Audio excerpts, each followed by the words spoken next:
Cita-cita Pak Jokowi, harapan besar Pak Jokowi buat bisa berkuasa lebih lama lagi, buat bisa jadi presiden 3 periode, kita semua tahu keinginan Pak Jokowi tersebut gagal total buat terwujud. Ya, gagal total buat terwujud. Tapi, siapa sangka, siapa yang bisa menduga? Nah, ini nih ada yang menarik. Nasib yang sebaliknya tampaknya malah bakal terjadi kepada Menteri Keuangan, Ibu Sri Mulyani. Ya, walaupun Ibu Sri Mulyani sudah mengindikasikan bakal pensiun, nggak bakal jadi menteri lagi di era pemerintahan Pak Prabowo, bahkan kerap didesas-desuskan kalau Pak Prabowo dan Ibu Sri Mulyani ini sebetulnya nggak akur soal pengucuran anggaran. Siapa yang sangka kalau nama Ibu Sri Mulyani sekarang malah mencuat lagi buat jadi Menteri Keuangan dari Pak Prabowo. Ibu Sri Mulyani bisa jadi Menteri Keuangan buat periode yang ketiga. Nah, siapa yang bisa menduga nasib dari Ibu Sri Mulyani dan pilihan dari Pak Prabowo ini? Siapa yang menyangka kalau Pak Prabowo bakal memilih Ibu Sri Mulyani buat jadi Menteri Keuangannya?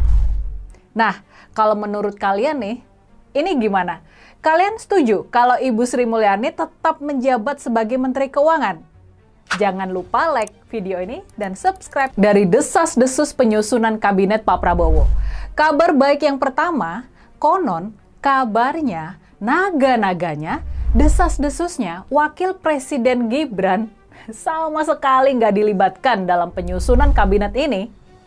Nah, gimana ini? Ini sebuah kabar baik kan?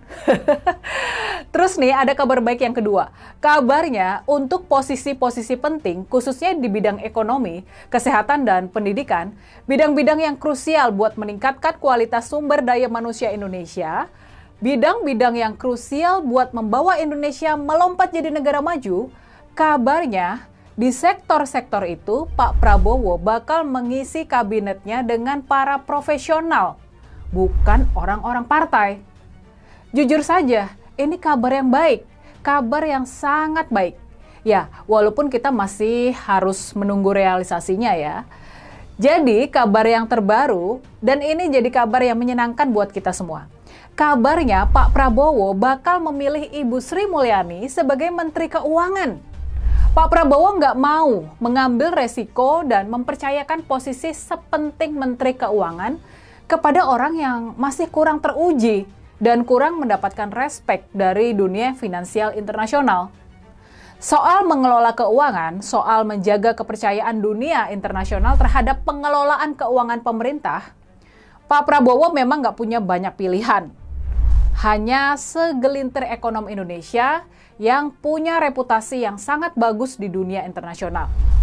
Makanya nih, kalau Pak Prabowo memang ingin menjaga reputasi Indonesia, kalau Pak Prabowo ingin menjaga kepercayaan para investor internasional sama Indonesia, mau nggak mau Pak Prabowo memang harus memilih ekonom yang punya reputasi sangat bagus sebagai Menteri Keuangan.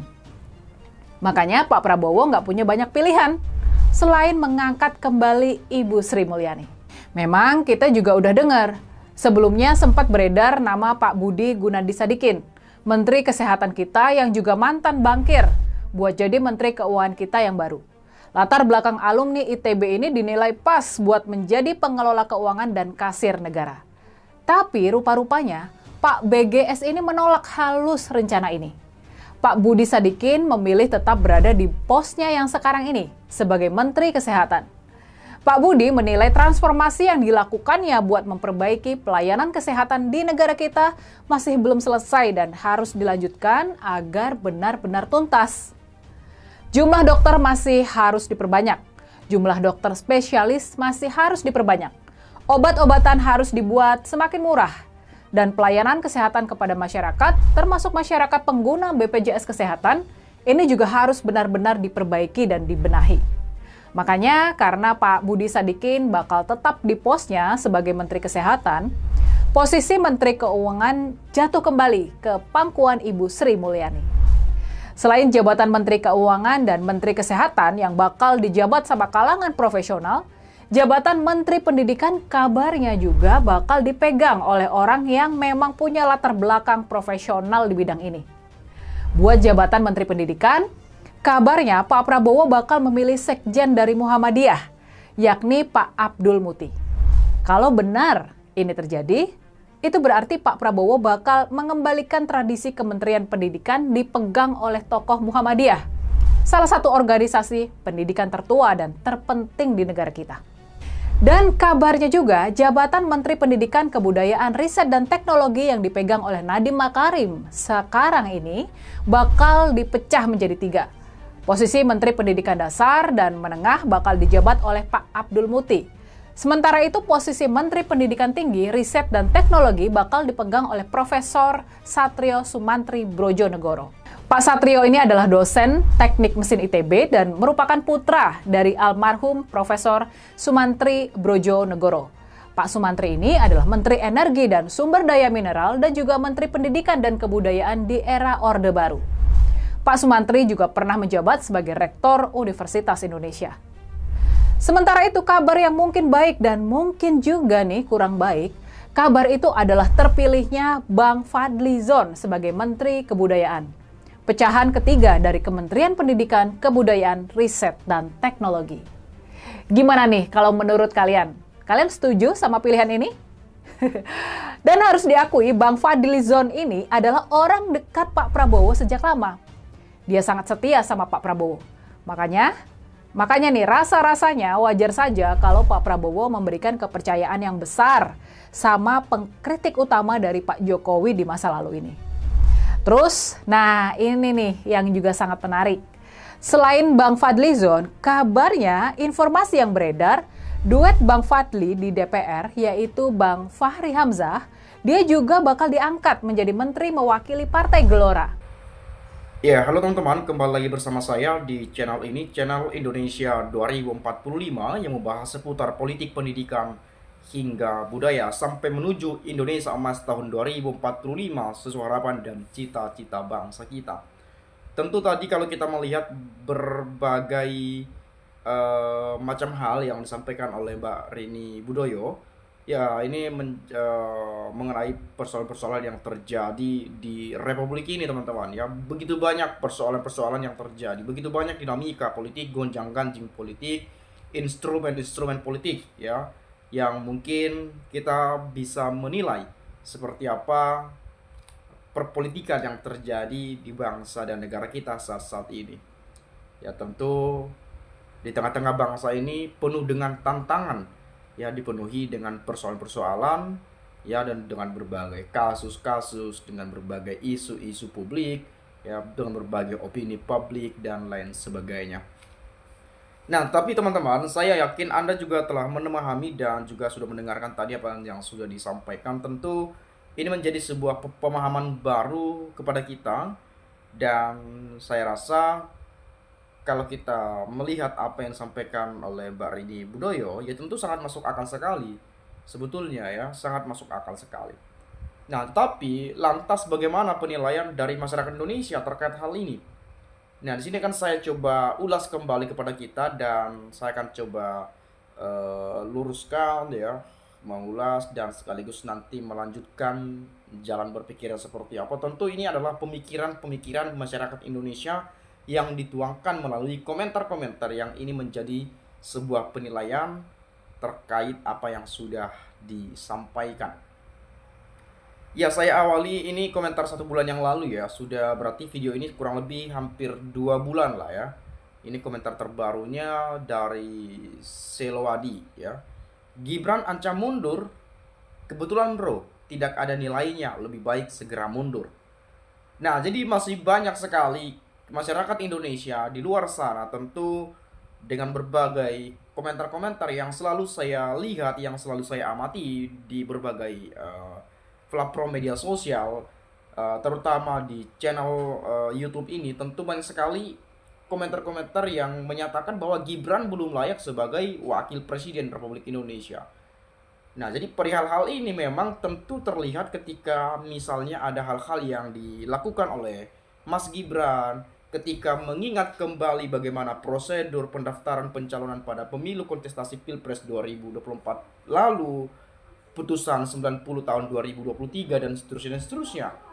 Nah, ini tentu menjadi sebuah ingatan yang sangat keras bagi kita juga bagaimana pembegalan MK itu dilakukan pada saat itu.